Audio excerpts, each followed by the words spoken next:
Welcome to the Weaponized Marriage Podcast, post-European vacation. Yeah, so tell me about it. You tell me. You kick it off. Well, we just got back from our trip where we went to the Amalfi Coast for a friend of ours who got married. And then we went to what we had originally planned was going to be our 15th anniversary trip. It was supposed to happen last year, but we postponed to this year. And so it was really our 16th anniversary. Yeah. But it worked out because a friend of ours was getting married in Italy. And then, so we did Italy to Croatia. And so, yeah, it was the longest we've ever been gone from our business and from Lily and from Huckleberry.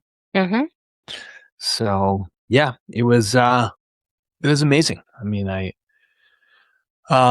think we shared with each other our top 3 moments. We just had a conversation with our therapist, Stephen, and we talked to him about some of our highlights. So I figure we get on here and talk about the trip and some of the things we took away from it. Why don't you start with just kicking it off consecutively, some of the things that happened in Italy, that came up that were really special, and then move on to Croatia. Break it into 2 parts. You go for it. What stands out from our Italy portion of our trip? Well, what stands out from the Italy portion was it was our first time. Kendra and I have both been to Italy before. Mm-hmm. And this time we went to the Amalfi Coast, which neither of us have been there. So it was a totally new experience as far as Italy, but really, the pictures don't do justice. You have to see it to really experience it, and just how, they're essentially living on the mountainside of this paradise, which looks incredible from the water. It looks incredible from the elevation. And we had 4 really epic days, or 2 of the 4 days were epic days for sure. There was one day where we went out before the wedding with, pretty much everybody who was at the wedding. I think there was 26 people. It was everyone. Yeah. So we had everybody we had 2 boats, and we just kind of did the whole Amalfi Coast. Went swimming, went for lunch on one of the towns there, and just had some epic Italian food and really great time swimming in the Mediterranean. And it was gorgeous the whole time we were there. So it was sunny, perfect weather wise. And yeah, it just was a really awesome day to bond together. Just, everybody who hadn't met one another and whatnot. So I think that day just really set the tone, right? Yeah. It was we knew the parents of the bride. We knew, but it was our first time we'd ever met some of, people we'd heard about, but we never met in person. And it was just a really nice, way to get to really know each other, I thought. Yeah. It was really special. That day was special. And then of course the day of the wedding was very special. And then the next day, Kendra and I did something called the Path of the Gods, which was it's a hike from one of the highest towns in Amalfi down all the way to the bottom to one of the most popular towns called Positano. And that's a whole other story in and of itself. But I think one of the first takeaways that we both talked about was it was the mother of the bride, who both shared with Kendra and I just how she's just observed. We've met her before, a couple of times actually. Mm-hmm. And just from being with us and seeing us and being around us, she just said to us both separately just how she's noticed how special our marriage and our connection is. And it just felt really good to hear this from, I guess, another person who's been around us, who never really knew us before, but knows us now. So mm-hmm. She has no comparative, but it was just really nice to hear that. And that's something that stuck out to me. It was just somebody who could really see without us, even really having any conversations that were specific about marriage. She just really shared with us how much she could tell that we were both really, really happy.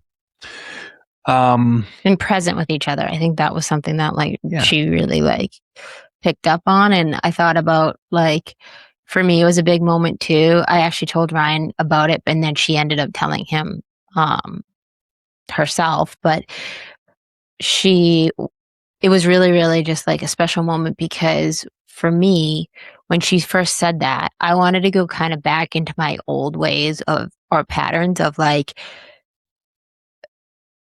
I don't want to say dismissal, but minimizing is more the word I hear, where it's like when someone says that to me in the past, I will try to over explain like how we got here. Like I'll be like, oh yeah, like, well, it took a lot of work, or it's a choice every day, or something kind of like contrite like that. And for the first time ever, I just sat there and I was in such a place where I was just willing to accept and receive her kindness. And I just said, thank you. And I was sharing with Ryan that it felt very different for me, because like it's almost like I caught myself, because I wanted to go back to like, let me explain how we got there, or that it hasn't always been easy. Don't you think that's a little bit of you had said that you live in a place in a lot of times where when things are going really good, you're always waiting for the other shoe to drop. Yeah. And it's something that I've been like really aware of these last couple months of like, can I not go down that rabbit trail? Can I sit in the trail? Is that all right? Rabbit hole. Rabbit. I'll write that one down too. Can I not go right down that rabbit hole? And hold on, Lily's gonna interrupt. Kenderism, right? Rabbit trail versus okay. Yeah. I don't want to go down that rabbit hole. Go that rabbit trail. Go. Now you're just messing me up. Enough said. So and then the next day, after staying up till 2 a.m, and we both never drink and had a few drinks, we decided to do a hike. Wait, hold on. I'm sorry, I have to stop you. You missed a major part in the middle. What's the major part? The speeches. The trajectory. Okay, go ahead. Share that. So one of the moments that really stood out for me as well at the wedding weekend was, because there was such a small group of us, they gave everyone that wanted to speak an opportunity to do so. And so Ryan said some really nice words about our friend. And then the bride also had a lot of her friends speak. And then one of the guys we had just recently met, his name's Paul. He shared some words about, how do I like make it a little bit concise? Can you help me? Yeah, Paul used the theme of full send, and he just acknowledged our friend for deciding that he was going to just, be in the attitude of full send, which means that he goes all in on when he makes a decision. So as far as like, hey, let's get married and have a wedding, full send, let's do it in Ravello, Amalfi Coast. Yeah. If you're going to build a company, like he's built a successful company, and how this is, he's all in. And he's going to do the same thing when he decides to have a family and all that. So he just acknowledged John for just really inspiring him to have a full send attitude, perspective, because he admittedly was not that way. Like this guy's done really well, but he would, hold back in a lot of ways. And I think John inspired him to become more of a full send type of person. And he used it in telling him in a way that he's proud of him, especially when it comes to changing the trajectory of his family. Which Ken and I have talked a lot about how we have set out to do that, as far as breaking some chains, as far as like generational things that we wanted to change about our legacy. So yeah, and I just like it really that those specific words really caused me to reflect on like, what is the trajectory I feel like I have made some changes in for our family, but also what are some of the things that I want to continue to commit to changing the trajectory on, with the full send, like I said, attitude. And so one of the things we talked about And, when we first got to Italy, we had to take the train from Rome to Naples. And I was like put back into this moment where 12 years ago, I took my mom for her 65th birthday we went to Italy together. And I remember getting to Rome. And at that point, we had like these 2 big suitcases. And if you know my mom, she just like packing lightly is just not a thing. And I was fit, then, and I was, pulling these 2 suitcases, but my mom just couldn't keep up. And we ended up missing the train. Now, the good news is there's always another train, but I was put right back in this moment where I was looking around this train station with Ryan now. And we had, made obviously our train, but I was just looking around, noticing that there was very little older people. There is very few out of shape people. There's very few overweight people in a train station in Europe, because you really can't be if you want to be in Europe. Like, I remember when I went to the Vatican with my mom, who was not in shape, she asked if there was an elevator, and they looked at her like she had 5 heads, because they're like, no. And she had to do elevator stairs. In the Vatican. She had to do stairs. Elevator, and then a European structure that's been around for 500 plus years. Also, and I just remember that as like you do these types of trips now, but it made me think about how one of the things that I'm really committed to, and I know we're both committed to, it's where something that we have in common in terms of a value is our health, like our commitment to our health. And I just looked around that train station and I just thought about like, holy shit, so many people are missing out on moments like this because they don't have the health to do it. And then it put me on another kind of spectrum, which was also really thinking about how many people say, oh, I'll do that when I'm older or when I'm retired. And then that day never comes.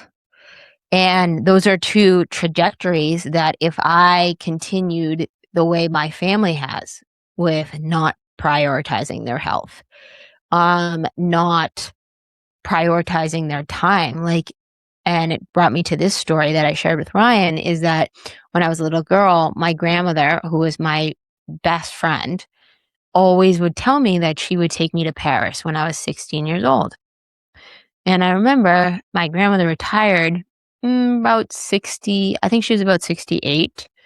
And the minute she retired, she was a president of a bank. She got diagnosed with Parkinson's disease. And we never got to do that trip to Paris. And I remember that my grandmother ended up giving me the money she had put aside for that trip. And in that moment, I just sat there, just being so incredibly grateful that I was having that moment in Italy with all these wonderful, amazing people witnessing the marriage of our friends, and about how many people either lose their health and or just say that they'll do it one day and that one day never comes. And those are 2 trajectories that I'm really committed to making sure changes. Yeah, it's full send. And is full send in our lives. Yeah, I guess the standard person in America, especially, when you're young, you don't have a lot of money and you got lots of time and lots of health. And a lot of people use the money excuse. And one of the best things I ever did is I took a year off school and I traveled through Europe. I spent all my money and it's one of the best things I ever did. A lot of people, when they hit their 30s and 40s and they have a family and a lot more to lose, then they have way less time. Yeah. And they have some money, but they still got lots of health. And they use the excuse of we just don't have the time or just not enough money yet. And then when you're older, say your grandmother's age, they're like, okay, now I got all the time in the world. I'm retired. I got lots of money, but I got 0 in my health account. And I just think that it's so sad, but any of those stages in your life, if you let those things hold you back, then you're just never going to do it. Yeah. So, and it doesn't have to be a trip to Europe. Like it could be anything. Yeah. But anything that you want to do. It's just such a common thing that I know a lot of people want to do, but they just don't ever get to do it. So. Yeah. And I think that put me in an even more kind of perspective of gratitude that we were on that trip. And that was not even starting the second part of it. But then the next morning we had I should say Ryan had the great idea. I had heard about this hike. No, it wasn't. It was your idea. And I gave you an out and you were like, no, we're fucking doing this hike. I went full send on it. I was like, okay, awesome. I'm in. So, okay, except there was a couple factors. Number one, it was an extremely hot day. The heat in Italy was intense. Not going to lie. Second thing was we had been up till 2 a.m, which is not like us because the wedding was the night before. And I had also danced and sweated in terms most of the alcohol I had consumed, which I had not consumed much alcohol in the previous 6 months. Yeah. So anyway, we don't have to go into all the details of the hike, but the hike was I think it's only like 4 miles. It's not very far, but it's like, it was intense. The end of it, there's 1,700 steps downwards. So, because you're going from the top to the bottom. So this hike itself is not strenuous because it's all pretty much downhill. But when it's super hot out and there's tons of stairs, and it's really annoying if you've ever tried to go down like a few thousand stairs. So, the coolest part though was like things were just happening for us. We got to the bottom and there's a bunch of people waiting for the bus, and the buses there are brutal, super hot, and they're full and don't have AC. They won't stop for you if they're full. There's a bunch of people at the bus stop. We were going to wait for the bus, but we just decided to call the restaurant that we were supposed to have reservations at that we were already half hour late for. And we're like, hey, it's half an hour more to try to get to you even by bus. It's like, we're really sorry. We just couldn't make it. The hike took longer than we thought. And they just said, no, we'll come pick you up. We're like, what? You're going to come pick us up? Yeah, sure. And when they picked us up, the bus had driven by all these people that were waiting for the bus too. So even if we waited for the bus, we've been totally fucked. So we got to this like mountaintop restaurant, and we had the whole restaurant to ourselves. They stayed open with just for us. A whole view of Positano, like probably the best view of Positano. And they stayed open just for us, where we had like a late lunch. And it was just like, wow, this is just unbelievable how, this is happening for us. So yeah, we had an awesome Italy trip. It was really, really good. And it was only 4 days long. So, and then Croatia.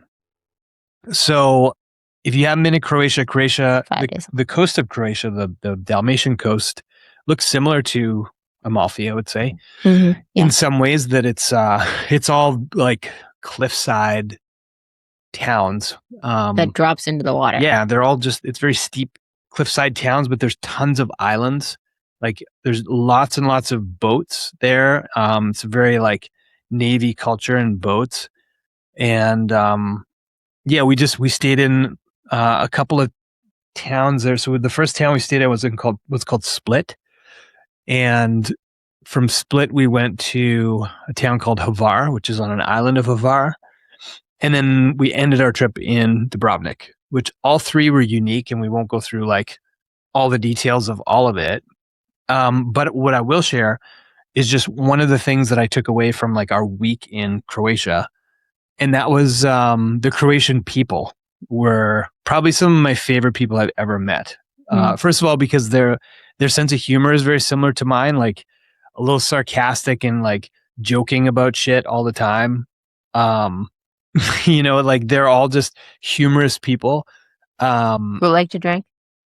Not that I like to drink, but yeah, they just didn't take things super seriously all the time. And they're all super friendly. And yes, it is a place where like most of their livelihood is built on tourism these days. So, they honor that. They honor that, but at the same time, we met people that weren't, in tourism, and just great people. But there is a way about Croatian people, and I finally figured it out. We were at a cafe. I think this was like midway through. I think we were in Hvar, and on the cafe they had like specific sayings that Croatian people have. Like some of their language doesn't translate to English. Like some of the things. A lot of it actually. No, not a lot of it, but some of the words they use as descriptors that there's no translation. And there was like pillows in this cafe that had some of these sayings, and one of the sayings is called, what is it? Flaka. It's not flaka. It was something like that. It's you say it like faka. It's kind of like faka, like but faka or something. I don't know. Fiaka, that's what it is. So it's fiaka. And fiaka, what it means, so there was like 3 different pillows that had sayings. I don't remember the other ones, but I remembered fiaka because it describes their people perfectly, because they're very like simple in their way of life. Like some of like our driver, for example, was like, yeah, like I'm supposed to build this deck for my sister's wedding next week, but I ended up having some beers with my buddy instead. And I think I might do it tonight, but I probably won't. It's just like, they're so laid back. He was awesome. And what this fiaka means is like, it's taking time in your day to just be in nothingness and be in like appreciation of like just taking the time to do nothing. And it's not laziness, because laziness implies that you're, I think, feeling guilty that you're not doing something. But like fiaka is like enjoying the moment of nothingness. So whether it's like sitting by the seaside, drinking your coffee and just thinking about how great the coffee aroma and taste is, and just being in sort of like the simplicities of life, which if you've ever done like a nature walk, or you've ever, and this is in the same vein as like what you're trying to achieve with meditation or stillness. Yeah. Fiaka. So I was like, oh my God, this is exactly why Croatian people are just chill, because they know how to take pauses in their day and just not be in frantic doing, which, I mean, North America is pretty much the inventors of like never having a dull moment, right? You're always worried about what's next, what are we not doing, where can we catch up? I'm behind, I'm late, I got to get shit done, and just always living in that. So, and I think where like what you can borrow from that is just having space in your day where you're building these times of fiaka, right? Yeah. Of nothing. So which is so foreign in our American culture. Like, I feel like that's one of my favorite things about going to Europe, is that it doesn't matter what part of Europe you're in, you just get reminded of a different pace. Obviously, if you're in cities like Rome and stuff like that, there's a different pace to that, right? Busyness. But like when you get out of these major cities, they not only do you avoid a lot of the tourist trap, but like you also get to experience more of the culture. And this was the first time in a long time where we've been in Europe, and just like Ryan, I've been all over Europe. I'll tell you 100%, Croatia has taken the top spot for me. And all these towns, these were all small towns. Like Dubrovnik's tiny. It's a tiny place. Same with Split. Even like all the places in Amalfi, like all these places we visited were smaller places, which is probably why it felt even more laid back. Yeah. Anyway, so that was. It's just like, I mean, travel for me is always like typically like inspiring, but this particular trip, there was a couple factors that made this not only, I think that we had lots of conversations about next level, but most of all, we had lots of time to actually be still. And there's one of the factors is that, like, first of all, we had someone plan this whole trip for us. And that took a tremendous amount. I'm one of those people at this point, I won't travel Europe without a planner. There's just too many variables that you can't know ahead of time. And it was extremely helpful. Yeah, but at the same time, that we had not having the whole trip planned. Yeah, like we had flexibility in our itinerary. Like she did that and really have days where you're not doing anything. Yeah, where you have recovery days. But then also, Leah really planned a lot of amazing surprises that I didn't have to know all the details. Hey, we need to be here by this time and stuff like that. And it was so incredibly special because of that, I think.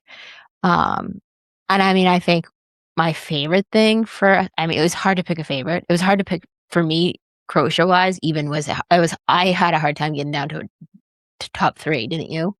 Yeah, of course. And I just shared my kind of takeaway. What was yours from the Croatia part? Well, I think that, I mean, we had this one epic day on the boat, and like after that day, we had a private boat set up for us, and we went to a bunch of islands. And I think because we had a lot of privacy in our tours, like we weren't in groups, it made a huge difference because we got to know like the person that was our boat captain. Like they were so stinking cool. And like we got to know their culture from a different, and like then we had, like you said, our driver, Tomislav, he was like amazing. And he was like our buddy by it. Like he said at the end, he's like, I feel like I should hug you guys. And we're like, No, that's he's like, I don't hug. We don't do. He's like, "Yeah, too bad. yeah, and he's like, I feel kind of odd hugging a man. And I was like, I don't care, like, You don't care. and he was like, okay. But like, and the funniest part is like, so many men commented on Ryan's like physique. It was hilarious. I was like, I'm gonna need a pin to pop your head. And but it was really, really More the Italian guys. The Italian guys really liked your muscles. And Well, look, I got my shirt on. it was also a really amazing I work break. out because my wife is hot. I know I told that story on the podcast before.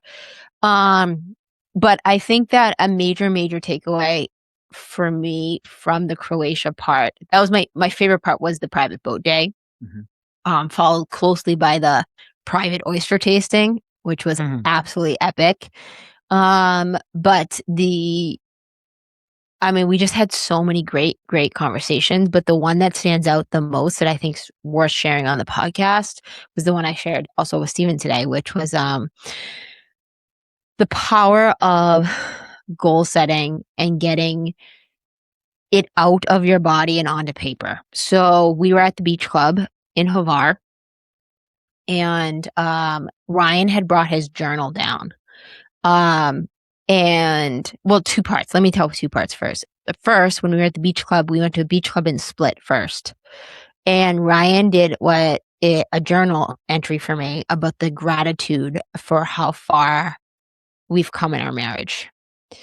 And he wrote it out while he was at the beach club, and then he shared it with me and he let me read it, and it was like just really amazing to read it in writing, because I think that like a lot of times you can turn around and say to someone, I'm really grateful for you or thank you, but there's a different thing when you see some of the magnitude of this in writing for me, which also brings me to the goal thing. So then in the beach club in Hvar, Ryan brought his journal, and I, saw him with it and stuff like that. And he's like, check this out. And he gives me his journal, and his journal is dated December 12th, 2023.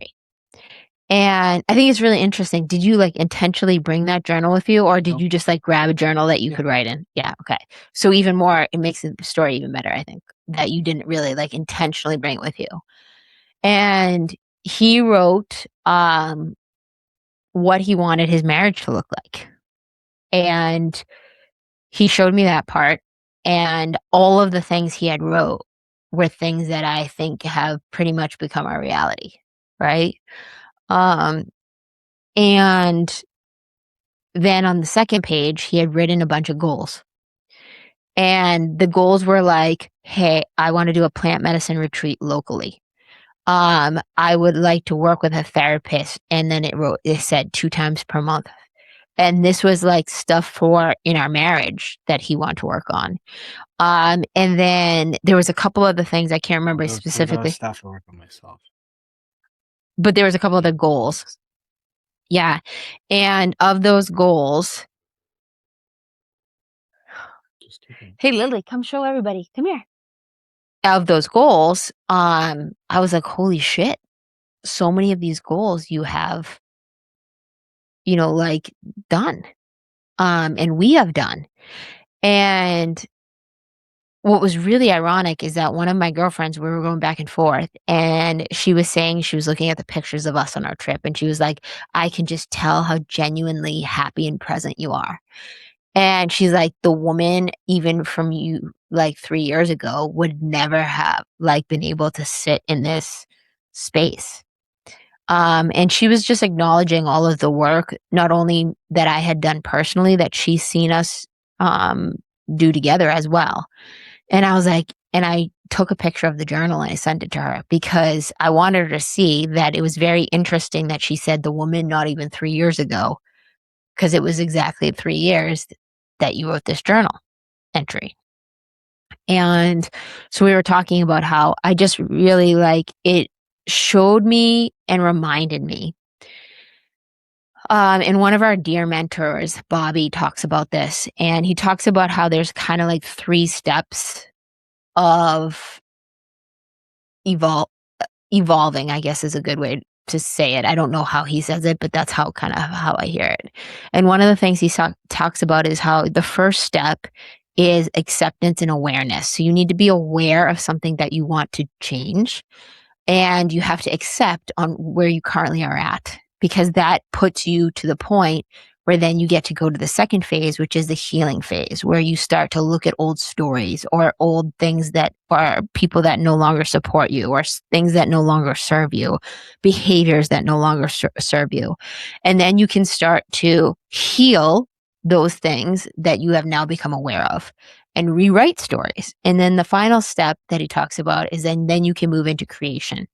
And one of the themes for us specifically in the last month has been like, okay, we're at a place where we have done a lot of healing individually and together over the last 2 to 3 years.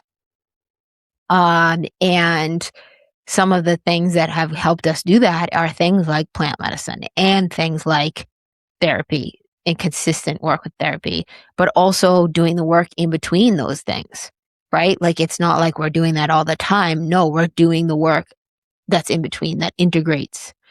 And then that has now put us in a place where we're getting to go into true creation mode, not just individually, but also together as a couple. And we're starting to feel a lot of momentum, I would say is a word, on what we want to co-create. Um, and that involved me healing a lot of the things about the creation we've done together, but also that had some wounds that needed to be healed, in terms of business and that sort of thing. So for me, that was a huge moment for me to actually physically see what you wanted 3 years ago, and then come to where it is, where all those things have become your reality. And that was a big moment for me in Croatia. Awesome. Any more Yeah. rabbit trails? No. Sorry, no. All right. Cool. Well, I think that we should wrap it up here. Okay, well then wrap it up and make it. Give us some homework. Why do we have to give homework? I don't want to. Because. Yeah, find out where in your life can you build more fiaca. Okay, that's a good one. Yeah, whether it's 15 minutes to yourself in the morning or midday or before bed. Where can you build in more times where you've just detached yourself from productivity? Same thing for like, and specifically in your relationship, in your marriage. Okay, so here's where it can exist in your marriage is where, like, can you sit with your partner and not be trying to think about what's the next clever thing or conversation you could have? Can you both sit together in silence, in just appreciation of like each other's presence? Or, where can you guys just, be together, whether it's on a walk with one another? I know how to close it. Sorry. Okay. Okay. This brings me to something that another couple of ours that are friends of ours brought up recently. And they were talking about how they've been doing an exercise with each other about how what's something you might not have acknowledged in the other person that you want to recognize now, or you want to bring to appreciation, and about how you go back and forth. And the thing is that when you are bringing up the appreciation, that the other person has to listen and receive and cannot respond. And he was saying that they've been doing this exercise regularly on date night, both of them together, just to kind of kick it off. And about how just focusing on that exercise, one of the things that you're building the muscle of is being silent as your partner expresses something. And the reason that they start with a positive is because you're going to start to work to the point where you start to share something that you might not want to share with them, or you might not feel ready to share with them, or you might not want to say out loud. So you can build the muscle of, can you listen and receive it instead of respond to it? And I think that that's a really something that if I think about our trip, you and I created this space where we were able to be really, really encouraging and appreciative of each other and share it, because we had that stillness to do so. There was no interruptions from Lily or the dog barking because he wants his dinner, or just being out of our routine. And that once in a while, regardless of if you're a routine person or not, getting out of your day-to-day routine and pulling yourself, whether it's a staycation or a date night, or even just like you said, 15 minutes in the morning where you make the time to connect, is, can you lead and start to practice this exercise of lead with, hey, I noticed yesterday you cleaned up the dishes. Thank you for doing that. And the person just doesn't explain why they did it. Doesn't say, hey, it was driving me nuts and that's the reason I did it because you're such a messy person. They just say, you are welcome, and they receive it.